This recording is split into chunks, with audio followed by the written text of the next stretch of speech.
Idea super കൺമണി സീരിയലിൻ്റെ latest episode റിവ്യൂയിലേക്ക് എല്ലാവർക്കും സ്വാഗതം. അങ്ങനെ ക്രഷും അതുപോലെ കൺമണിയും കൂടി ഒരു തട്ടുകടയിൽ ഇരുന്നിട്ട് ചായയൊക്കെ കുടിക്കുകയാണ്. അങ്ങനെ കൺമണിക്ക് ഒന്ന് സംസാരിക്കണം സാറ്, എനിക്ക് വിശക്കുന്നു എന്നൊക്കെ പറഞ്ഞ് കൊണ്ടുപോയതാണ് കേട്ടോ. അങ്ങനെ അവിടെ ഇരുന്ന് രണ്ടുപേരും കൂടിയും സംസാരിക്കുന്നുണ്ട്. അതിനുശേഷം തന്നെ കൺമണി പറയുന്നുണ്ട്, എനിക്ക് ഒരു കാര്യം സാറിനോട് പറയണമെന്ന് പറയുമ്പോൾ, ലേഡീസ് ഫസ്റ്റ് എന്നല്ലേ കൺമണി തന്നെ പറഞ്ഞോ, എനിക്ക് കേൾക്കാനാണ് ഇഷ്ടം എന്നൊക്കെ പറയുന്നുണ്ട്. ഇതെല്ലാം തന്നെ ഒരു സ്വപ്നം പോലെയാണ് സാർ എനിക്ക് തോന്നുന്നത്. കാരണം ഇന്നലത്തെ ആ രാത്രി ഒരിക്കലും തന്നെ എനിക്ക് മറക്കാൻ സാധിക്കില്ല. പിന്നെ സാറ് ഞാൻ വിളിച്ചപ്പോഴത്തേനും സാർ എൻ്റെ കൂടെ തന്നെ ഉണ്ടായിരുന്നല്ലോ. ഇതെനിക്ക് വിശ്വസിക്കാനായിട്ട് സാധിക്കുന്നില്ല എന്നൊക്കെ പറയുന്നുണ്ട് കേട്ടോ. ക്രഷാണെങ്കിലോ ഇനിയൊന്നും പേടിക്കേണ്ട കൺമണി, ഞാൻ തൻ്റെ കൂടെ തന്നെ എപ്പോഴും ഇനി ഉണ്ടാവും, താൻ വിഷമിക്കേണ്ട കാര്യമൊന്നുമില്ല കേട്ടോ എന്നൊക്കെ പറഞ്ഞു കൊടുക്കുന്നുണ്ട് കേട്ടോ. അതിനുശേഷം തന്നെ പിന്നെ നമ്മൾ തമ്മിൽ ഇങ്ങനെ അടുത്തിരിക്കാൻ വേണ്ടിയിട്ട് ഇന്നലെ രാത്രി മുതൽ നമ്മൾ അത്രമാത്രം സ്നേഹിക്കുന്നുണ്ട്.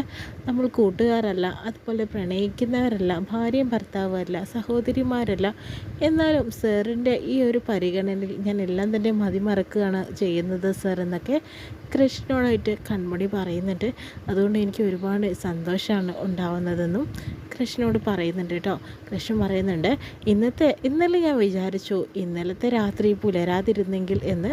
പക്ഷേ ഇപ്പോൾ ഞാൻ വിചാരിക്കുന്നത് എന്താണെന്നറിയോ കൺമണി, എത്രയും പെട്ടെന്ന് നേരെ ഒന്ന് വെളുത്ത് കിട്ടിയാൽ മതിയായിരുന്നു.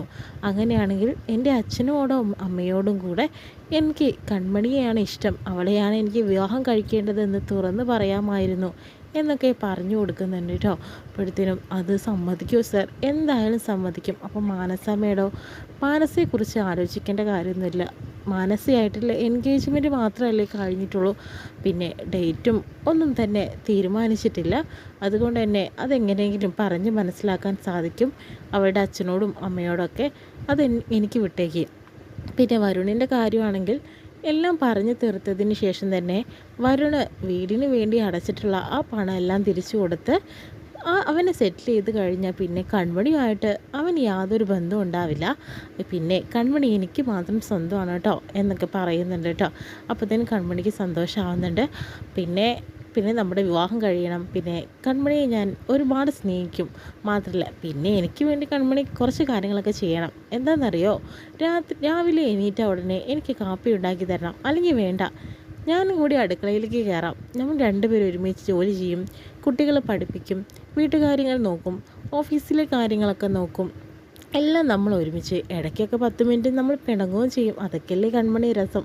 എന്നിട്ട് പിന്നെ ഇണങ്ങുമ്പോൾ കൂടുതൽ സ്നേഹം ഉണ്ടാകും എന്നൊക്കെ പറയുന്നു കേട്ടോ. എന്നിട്ട് കൺമണി അതെല്ലാം തന്നെ ആലോചിച്ചുകൊണ്ടിരിക്കുകയാണ്. എന്താ കൺമണി, ഞാൻ എല്ലാം തന്നെ ആലോചിക്കുകയായിരുന്നു സാറ് ഒത്തുള്ള ജീവിതം എന്നൊക്കെ പറയുന്നുണ്ട്. അതിനെ ഒട്ടും തന്നെ വഴകുമൊന്നുമില്ല, നമ്മൾ എത്രയും പെട്ടെന്ന് തന്നെ സ്നേഹിക്കാൻ തുടങ്ങുകയാണ്, നമ്മുടെ കല്യാണം തീരുമാനിക്കും എന്നൊക്കെ പറയുന്നുണ്ട്. ഇപ്പോഴാണ് എനിക്ക് ഒരുപാട് ആശ്വാസമായത്. എന്തായാലും കൺമണി നമുക്ക് പോകാമെന്ന് പറഞ്ഞ് കൺമണിയെ കൂട്ടിക്കൊണ്ട് വീട്ടിലേക്ക് പോകുന്നു കേട്ടോ. വീട്ടിലേക്ക് പോയതിന് ശേഷം തന്നെ കൺമണിയെ കൊണ്ടുപോയി ആ ബെഡിലൊക്കെ ഇരുത്തുന്നുണ്ട്. എന്തായാലും ഈ മരുന്നൊക്കെ കഴിക്കണം കേട്ടോ, ഇതൊന്നും തന്നെ വേസ്റ്റ് ചെയ്ത് കളയരുത്, എപ്പോഴും കൃത്യസമയത്ത് തന്നെ കഴിക്കണം. എന്തായാലും ഞാൻ വിളിച്ച് ചോദിക്കുന്നുണ്ട് എന്നൊക്കെ പറയുന്നുണ്ട്. റെസ്റ്റ് എടുത്തിട്ട് മതി ഇനി ഓഫീസിലേക്ക് വരുന്നതും കാര്യങ്ങളൊക്കെ എന്നൊക്കെ പറയുന്നുണ്ട്. എന്നാൽ ഞാൻ പോട്ടെ എന്ന് പറയുമ്പോൾ കൺമണി പൊട്ടി കരയുന്നു. എന്തിനാ കൺമണി നീ കരയുന്നത്? ഇത്രമാത്രം കെയറിങ് എനിക്ക് ഒരിക്കലും തന്നെ കിട്ടിയിട്ടില്ല സാർ എന്ന് പറയുന്നു. ഞാൻ പണ്ടൊക്കെ ആഗ്രഹിച്ചിട്ടുണ്ടോ ഇങ്ങനെ ഒരാളെ വേണം കല്യാണം കഴിക്കാൻ എന്നുള്ളത്, ഇപ്പോൾ അത് യാഥാർത്ഥ്യമാവാനായിട്ട് പോകുന്നു സാർ എന്നൊക്കെ പറഞ്ഞു കൊടുക്കുന്നുണ്ട്. അതൊക്കെ തന്നെ ഇനി നടക്കും കൺമണി വിഷമിക്കേണ്ട കേട്ടോ, ഞാനും ഉണ്ടാവും കൺമണിയുടെ എപ്പോഴും കൂടെ, വിഷമിക്കേണ്ട കാര്യമില്ല. പിന്നെ ആ ധനലക്ഷ്മിയുടെ കയ്യിൽ നിന്ന് മോളെ ഞാൻ എന്നും രക്ഷിക്കും. ഇനി എൻ്റെ കൺമണിക്ക് ഇവിടെ വിഷമിക്കേണ്ട കാര്യമൊന്നുമില്ല, കഷ്ടപ്പെടേണ്ട കാര്യമൊന്നുമില്ല എന്നൊക്കെ പറയുന്നുണ്ട്. പിന്നീട് കൺമണി ചോദിക്കുന്നുണ്ട്, സർ അലിഗയിൽ എൻ്റെ ജോലി പോയോ എന്ന് ചോദിക്കുന്നു കേട്ടോ. ഒന്നും പോയിട്ടില്ല കൺമണി, കാരണം അങ്ങനെ ഒരു പ്രശ്നം ഉണ്ടായി, പക്ഷേ അതിനേക്കാളും ഡബിൾ ഇരട്ടിയായിട്ട് തന്നെ കൺമണിക്ക് അവിടെ അന്തസ്സോടുകൂടി ജോലി ചെയ്യാം. കാരണം ചെറിയൊരു തെറ്റിദ്ധാരണ മൂലം സംഭവിച്ചതാണ് അതൊക്കെ. അച്ഛനെയും അതുപോലെ തന്നെ വീട്ടിലൊക്കെ വിളിച്ചു പറഞ്ഞത് വിദ്യയാണ്, പക്ഷേ എന്നോട് വിളിച്ചു പറഞ്ഞത് കൺമണിയുടെ ഏട്ടത്തി ധനലക്ഷ്മിയാണെന്ന് പറയുന്നു. അപ്പോൾ കൺമണിക്ക് ഒരു സങ്കടം പോലെയൊക്കെ ആവുന്നുണ്ട്. വിഷമിക്കേണ്ട, അതൊക്കെ മാറിയില്ലേ, ഇനി ആ ലക്ഷ്മി തന്നെ ഒന്നും ചെയ്യാൻ വരില്ല, എൻ്റെ കൺമണിയെ ഞാൻ എത്രയും പെട്ടെന്ന് ഇവിടെ രക്ഷിച്ചുകൊണ്ട് പോകും കേട്ടോ, വിഷമിക്കേണ്ട കേട്ടോ, ഞാൻ വരും, ഇനി അതിനെക്കുറിച്ച് ആലോചിക്കേണ്ട, മോള് കടന്നു എന്ന് പറഞ്ഞിട്ട് കൺമണിയെ കിടത്തി ഉറക്കിയതിന് ശേഷം കൃഷ് അങ്ങോട്ട് പോകുന്നു. ആ സമയത്ത് തന്നെയാണ് പെട്ടെന്ന് പുറത്തിറങ്ങുന്ന സമയത്താണ് സുലോചന വരുന്നത്. ബാത്റൂമിലേക്ക് വന്ന് ഇറങ്ങുന്ന സമയത്ത് തന്നെയാണ് കൃഷ്ണനെ കാണുന്നതായിട്ടോ. പെട്ടെന്ന് തന്നെ ഞെട്ടി നിൽക്കുന്നുണ്ട്. എന്നിട്ട് ഒന്നും മിണ്ടല്ലേ, എനിക്ക് കുറച്ച് കാര്യങ്ങൾ പറയാനുണ്ട്, പക്ഷേ സാർ എന്നെ ഒന്നും ചെയ്യരുത്, ഞെട്ടി വരയ്ക്കുന്നുണ്ട്. സാറിനെ ഇവിടെ കണ്ടതോടുകൂടി തന്നെ നീ വന്നേ എന്ന് പറഞ്ഞ് സുലോചനയെ കൺമണിയുടെ റൂമിലേക്ക് കൊണ്ടുപോകുന്നു. എന്താ സാർ ഇവിടേക്ക് നടക്കുന്നത് എനിക്ക് അറിയില്ല, ഞാൻ കൺമണിയെ കാണാനായിട്ട് വന്നതാണ്, അവൾക്ക് ഒട്ടും വയ്യ, പനിയായിരുന്നു, അവളിപ്പോൾ ഞാൻ ഹോസ്പിറ്റലിൽ കൊണ്ടുവന്നേ ഉള്ളൂ. സുലോചന ഇത് ആരോടും പറയുകയൊന്നും വേണ്ട, പക്ഷേ കൺമണിയും ഞാനും തമ്മിൽ ഇഷ്ടം, അതിനെ മറച്ചു പിടിക്കേണ്ട ആവശ്യകതയും എനിക്കൊന്നുമില്ല. പക്ഷേ കൺമണിയെ നന്നായിട്ട് നോക്കിക്കോണം കേട്ടോ. കാരണം എന്ന് വെച്ചിട്ടുണ്ടെങ്കിൽ അവൾക്ക് വയ്യ, അവളുടെ അസുഖമൊക്കെ മാറുന്നവരെ നിങ്ങൾ 3 പേരും അവൾക്ക് കൂട്ടായിരിക്കണം. പിന്നെ ഇത് ആരോടും പറയണ്ട എന്നൊക്കെ പറഞ്ഞു കൊടുക്കുന്നുണ്ട് കേട്ടോ. അതിനുശേഷം തന്നെ എന്തായാലും സാർ എനിക്ക് പൈസയൊക്കെ തരികയാണോ എന്ന് ചോദിക്കുക, കൈക്കൂലിയാണോ എന്ന് ചോദിക്കുന്നത്. കൈക്കൂലിയൊന്നുമല്ല, ഇത് കൺമണിയെ നോക്കണം, മാത്രമല്ല പിന്നെ നിങ്ങൾക്ക് 3 പേർക്കും കൺമണി വയ്യാണ്ടായിരിക്കുന്ന സമയത്തൊന്നും ജോലിക്ക് വരണ്ട, അതിനുള്ള ശമ്പളം ഞാൻ വേറെ തരും, നന്നായിട്ട് കെയർ ചെയ്ത് കൊടുക്കണം, എൻ്റെ കൺമണിയെ നന്നായിട്ട് നോക്കണം എന്നൊക്കെ പറയുന്നുണ്ട്. അതൊന്നും വേണ്ട സാർ, ഞാൻ നോക്കിക്കോളാം എന്ന് പറയുന്നു. നീ ഒന്ന് ചുമ്മാതിരുന്നേ, സാറ് പറയുന്നത് കണ്ടില്ലേ, സാറ് പറഞ്ഞു ഇത് സാറും ഞങ്ങളും തമ്മിലുള്ള പ്രശ്നമാണ്, ഞങ്ങൾ കൈകാര്യം ചെയ്തോളാം, നീ ഒന്ന് മിണ്ടാണ്ടിരിക്കുക കൺമണി എന്നൊക്കെ പറയുന്നുണ്ട് കേട്ടോ.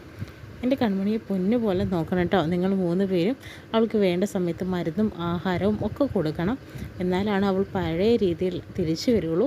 എന്നിട്ട് ഞങ്ങൾ ഒരുമിച്ചുള്ള ജീവിതമാണ് ഞങ്ങൾ ആഗ്രഹിക്കുന്നത്, എത്രയും പെട്ടെന്ന് ഞാൻ എൻ്റെ കൺമണിയെ രക്ഷിക്കും എന്നൊക്കെ പറഞ്ഞു കൊടുക്കുന്നുണ്ട് കേട്ടോ. എന്തായാലും ഞാൻ പോട്ടെ, നേരെ വെളുക്കാറായി എന്ന് പറഞ്ഞ് ഓടുന്നു. അതിന് സുരാജൻ അറിയുന്നുണ്ട്, നീ ആൾ കൊള്ളാലോ കൺമണി, ഞങ്ങൾ ഇത്രയും പ്രതീക്ഷിച്ചില്ല കേട്ടോ, ഗോകുൽ പറഞ്ഞപ്പോൾ ഇത്രയും കരുതിയില്ല, പക്ഷേ കൃഷ് സാറിനെ ഇവിടെ കണ്ടപ്പോൾ ഞാൻ ശരിക്കും അമ്പരന്ന് പോയി, കാരണം വെച്ചിട്ടുണ്ടെങ്കിൽ ഇങ്ങനെയൊന്നും ഞാൻ ഒരിക്കലും പ്രതീക്ഷിച്ചില്ല കേട്ടോ. അപ്പോൾ എന്താ നിങ്ങൾ ഒത്തിരി ഇഷ്ടപ്പെട്ടിട്ടാണ് നിൽക്കുന്നതെന്ന് ഇപ്പം മനസ്സിലായി.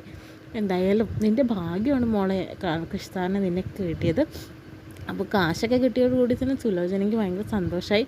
അതുപോലെ 2 പേരുടെയും ചേച്ചിമാരുടെ അടുത്തേക്ക് ഓടുന്നു കേട്ടോ. അപ്പോൾ കൺമണിക്ക് ഒരുപാട് സന്തോഷമാവുന്നുണ്ട്. അതിനുശേഷം തന്നെ ഭാമേച്ചി ശാന്തേച്ചി എന്നൊക്കെ പറഞ്ഞിട്ട് അവരെ ഉറക്കത്തിൽ നിന്ന് വിളിച്ചുണർത്തുന്നുണ്ട്. കണ്ടോ കാശ് കണ്ടോ എന്ന് പറയുന്നുണ്ട് കേട്ടോ. എന്താ നിനക്ക് വട്ടായോ, ഈ രൂപ നിനക്ക് എവിടെ നിന്ന് കിട്ടി, ഇതാണ് ദൈവം എനിക്ക് കൊണ്ടുവന്ന് തന്നതാണെന്ന് പറയുന്നു. ദൈവമോ, പിന്നല്ലാണ്ട് ദൈവം തന്നെ ക്രിസ്സാറിൻ്റെ രൂപത്തിലാണ് വന്നതെന്ന് പറയുന്നു. നീ എന്താ ഇങ്ങനെയൊക്കെ പറയുന്നത്, എനിക്കൊന്നും മനസ്സിലായില്ല. അതെ, എനിക്കും ആദ്യമൊന്നും മനസ്സിലായില്ല. കൺമണിയെ കാണാനായിട്ട് ക്രിസ്സാർ ഇവിടെ വന്നിട്ടുണ്ടായിരുന്നു. വന്നിട്ട് അവൾ വയ്യാത്തതുകൊണ്ട് ഹോസ്പിറ്റലിൽ കൊണ്ടുപോയി, അതുപോലെ തന്നെ മരുന്ന് മേടിച്ചു കൊടുത്തു, എല്ലാം കഴിഞ്ഞിട്ട് ക്രിസ്സാർ ഇവിടുന്ന് പോയത് ഞാനതെല്ലാം നേരിട്ട് കണ്ടു. പിന്നെ നമുക്ക് 3 ആൾക്ക് ഒരു ഉത്തരവാദിത്വം കൂടി സാർ തന്നിട്ടുണ്ട്. ഇനി നമുക്ക് കുറച്ച് ദിവസത്തിന് ജോലിക്ക് പോകണ്ട, കൺമണിയെ നോക്കാനാണ് പറഞ്ഞത്, ശമ്പളമൊക്കെ കൃത്യമായിട്ട് നമുക്കിവിടെ എത്തുമെന്നും പറഞ്ഞിട്ടുണ്ട്. ഇനി നമ്മൾ ഒന്നുകൊണ്ട് പേടിക്കേണ്ട, സാറ് നമ്മുടെ അടുത്തൊരാളായി കഴിഞ്ഞു എന്ന് പറയുന്നു. ഈ രാത്രി ഇങ്ങനെയൊക്കെ ആയിരുന്നെങ്കിൽ അന്ന് ഒരു രാത്രി മുഴുവനും ഒരു ഒറ്റയ്ക്ക് ഇരുന്ന സമയത്ത് എന്തൊക്കെ സംഭവിച്ചിട്ടുണ്ടാവും. നാണക്കേട് കൊണ്ട് 2 പേരും എല്ലാവരും കൂടി ചിരിക്കുന്നുണ്ട് കേട്ടോ. എന്തായാലും കാശൊക്കെ അവർ ഡിവൈഡ് ചെയ്തെടുക്കാനായിട്ട് നോക്കുന്നു. എന്തായാലും കൺമണിക്ക് താങ്ങും തണലായിട്ട് ഇപ്പോൾ ഇനി അമ്മായിമാരും കൂടെ ഉണ്ടാവും.